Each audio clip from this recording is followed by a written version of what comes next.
I want to show you guys, these are my peppers.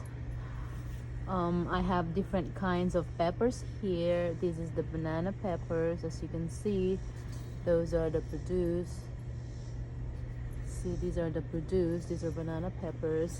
And this is my green bell pepper.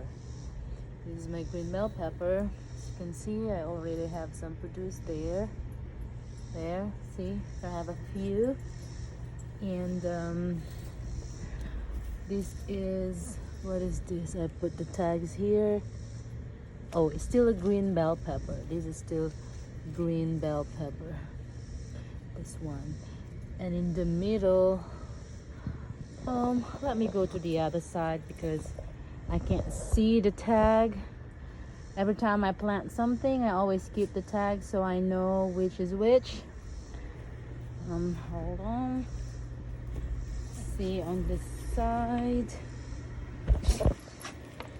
I have this one. I have the, what's this? I have the Carmen Italian red.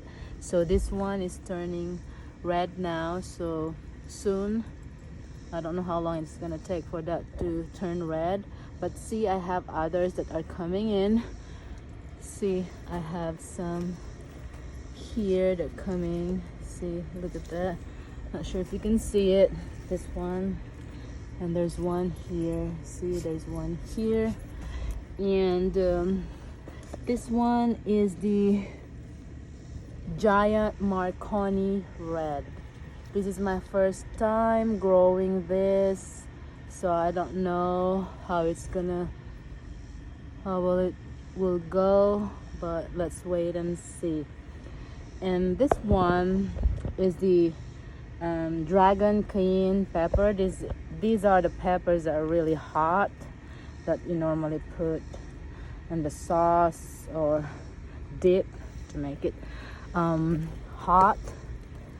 And yeah, they're the same. I have two of them. See, I already have a lot. Can you see, I already have a lot, so I'm just waiting them. I'm just waiting for it to turn red so I can harvest them. And this one, this is the yellow bell pepper.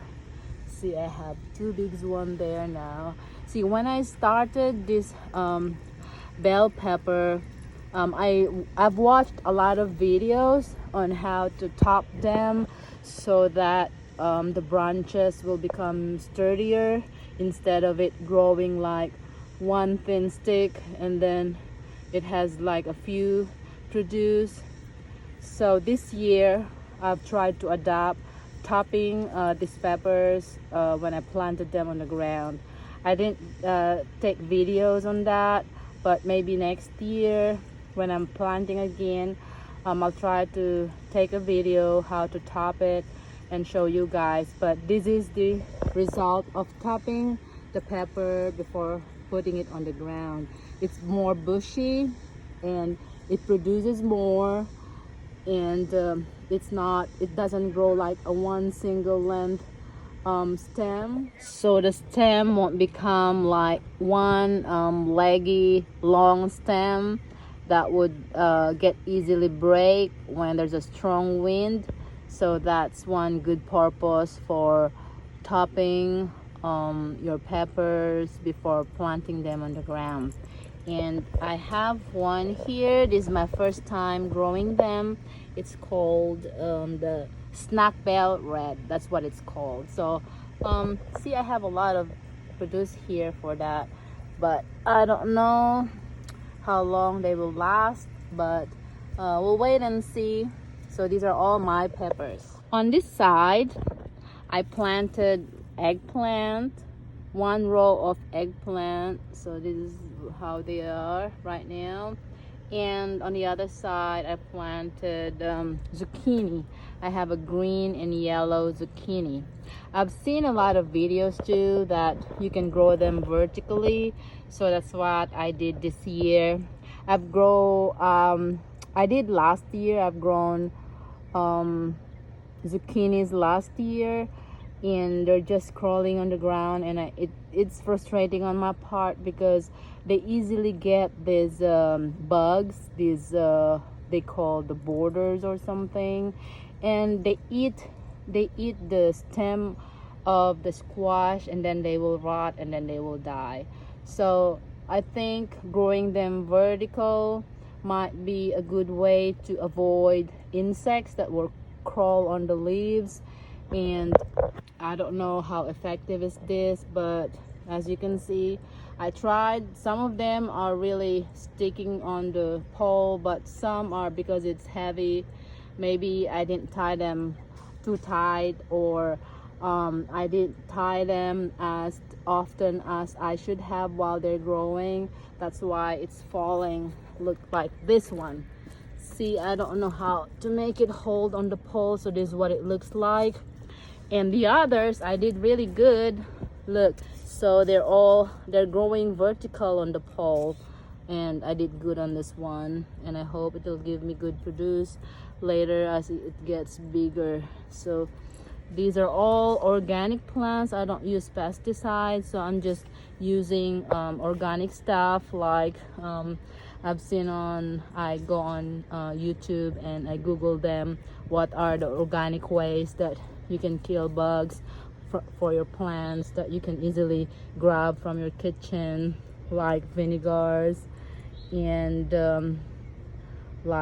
dishwashing soap. You mix it with the peppermint oil and spray on the leaves, or the Epsom salt, stuff like that, which can be easily found on your kitchen. And here are my call this okras. See, I just put them in the holes of the hollow blocks. That's just how I grow them. So they're growing fast now. Look at this. These are all my okras. Also this one and this one. And also here I put them in one row. So these are all my okras, because this is part of the yard where the sun comes out in the morning, so the sun is directly shining on this side. So that's where I put the okras, because okras loves the sun, so that's where I put it. And on this side, these are the pole beans. They're long beans, these Asian long beans, and because I eat them a lot, so this is my first year growing them. And look at this, now I have a lot. I didn't know that they grow so fast. I think I just planted this like a month ago, or like 1.5 months ago, and once they started crawling on the pole or string that I made, they became so bushy. And look at all this. See, I'm about to ready harvest these ones. See, I can harvest these ones now. Look, all this, and I'm just glad that it's growing so fast. And look at this, I have a lot already. So these are all my organic vegetables, and I choose to plant this kind of vegetables because these are the ones that I eat all the time. At least I can produce for my own consumption. It's not for selling, so it's just an experimental right now, but it looks like I did the right thing, because they're producing good and they're growing fast. On this side I have my watermelon. Oh, sorry, it's not watermelon, it's cantaloupe. I wanted to try watermelon this year, but I opt out of it because the weather wasn't consistent on the first quarter of the year. It's been like on and off, hot cold. During the first week of summer we had a cold weather, like winter weather. So these when you plant watermelon, they really like the hot weather. Even this cantaloupe, I was able to plant them early on, and when the cold season came they became stagnant for a while, but when the heat started coming up, now they've grown so fast. So these are my cantaloupe. So it's my first time growing them too. I'm just fascinated by them, and based on the videos that I've seen, it's easy to grow them.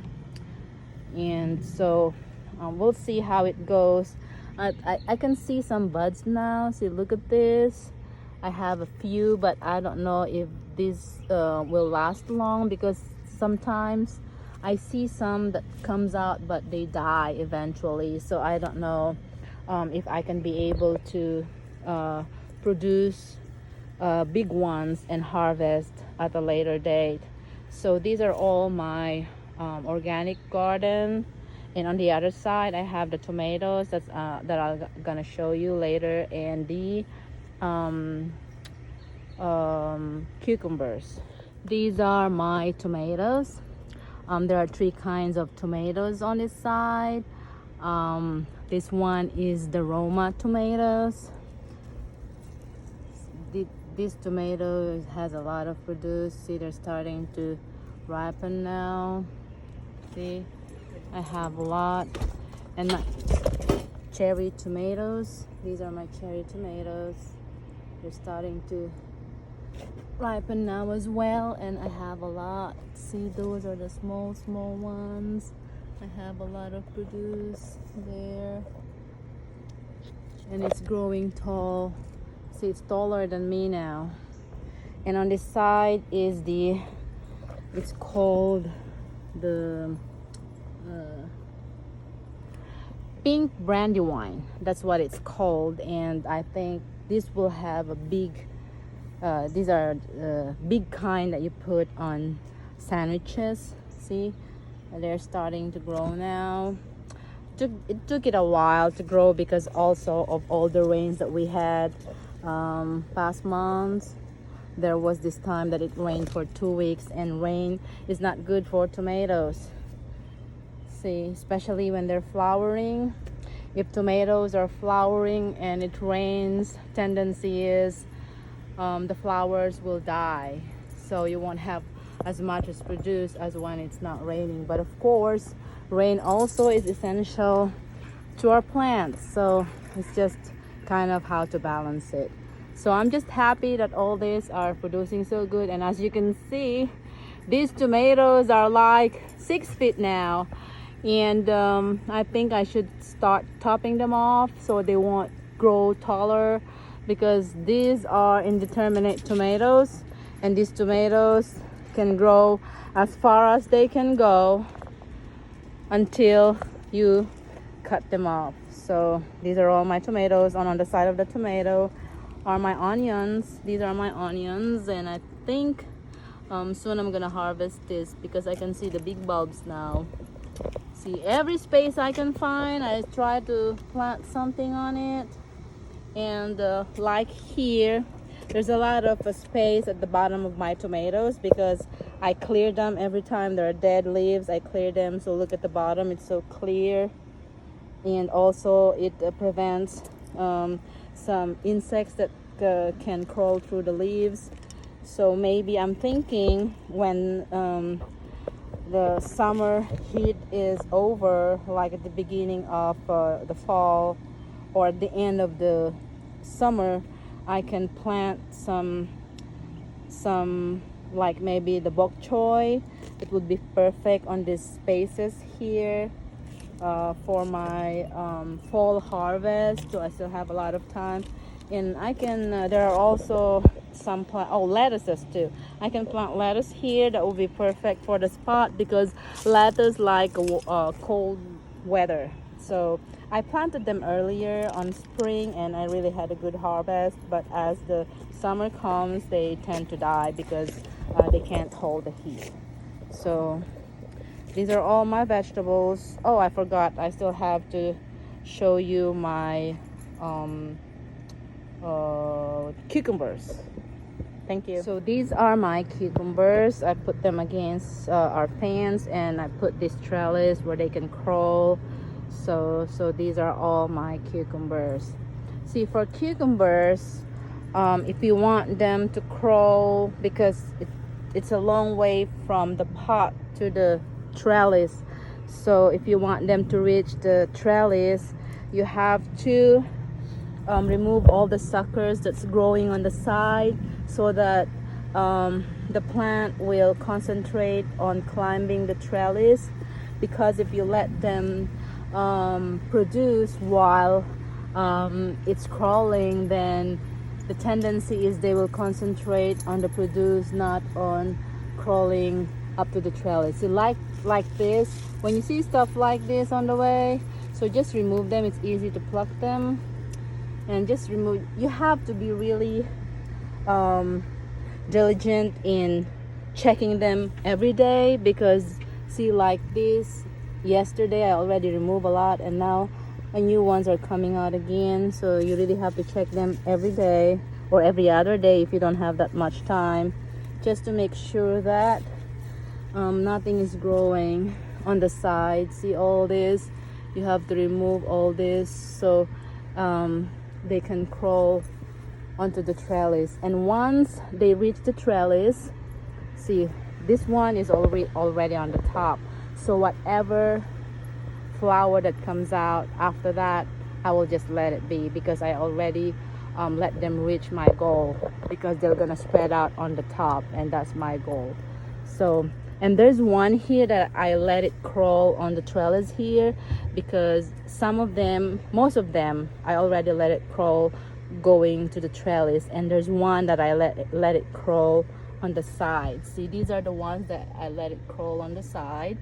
And as you can see, I just let the flowers come out, and there's a produce coming out.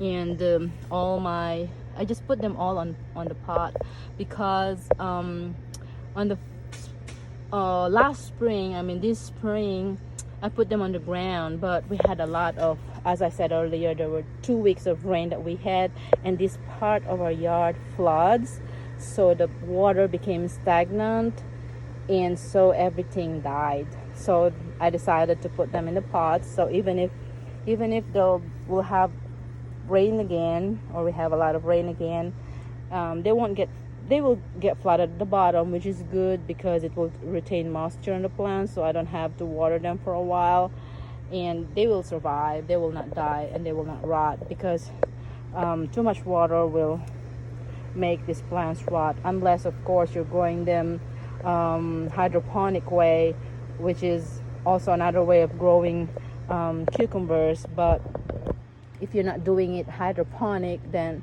you cannot let them sit on a wet soil or stagnant water on the soil. So these are all my cucumbers.